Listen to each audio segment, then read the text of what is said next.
If you rely on email to let your community know about programs or your newsletter or emergencies, this is an episode that you must listen to because, of course, the email providers like Google and Yahoo are changing the rules again. And this time it's AI that's messing things up for us.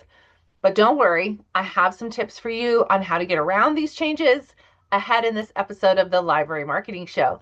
Hi, everyone. I'm Angela Hursh from superlibrarymarketing.com. You can head on over there and look for the Library Marketing Show tab to suggest a topic that I can research for a future episode or to nominate your library or another library for our Kudos Award. We're going to begin today's episode with Kudos, which is going to the Cook Memorial Public Library District. This was a nomination from your neighboring library district, the Highland Park Public Library. Someone on staff at Highland Park wrote in and said, their recent newsletter cover features 3 staff members' new family additions and adorable library onesies. Additionally, they used this photo to promote their 1,000 Books Before Kindergarten program and swag shop. Adorable.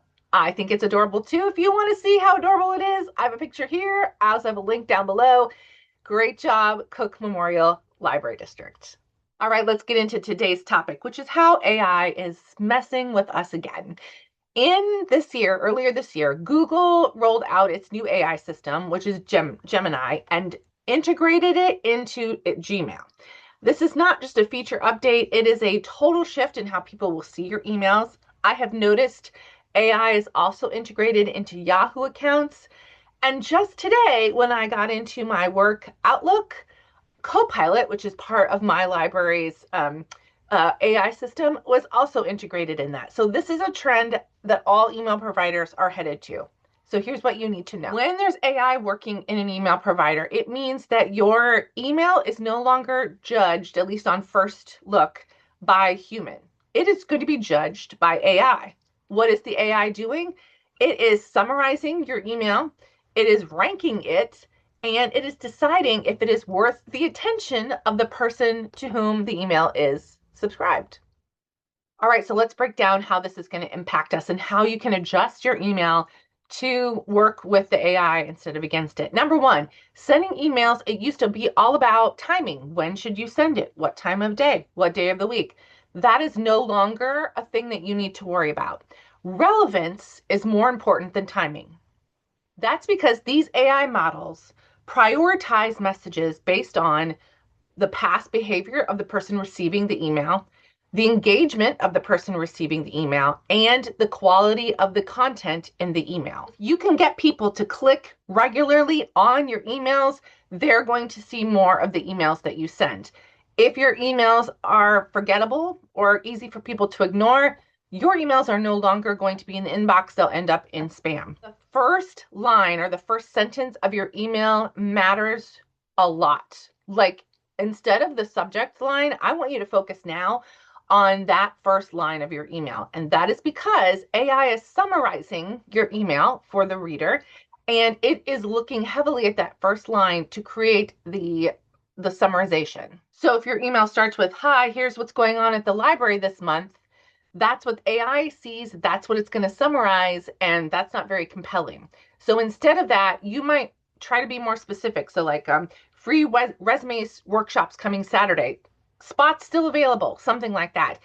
AI is going to see that and summarize it that way, and that is much more compelling to the recipient of your email. The next thing is going to make everybody who has a library email newsletter cringe, which is that generic emails are losing their visibility. We absolutely 100% need to be much more targeted with our email marketing in this AI age. Here's what I mean. Real signals like clicks and replies are weighing more heavily in the AI algorithm than they are than our opens. So that means you are going to need to send different emails to different target audiences. And I know that's more work, but I still think it's very much worth it.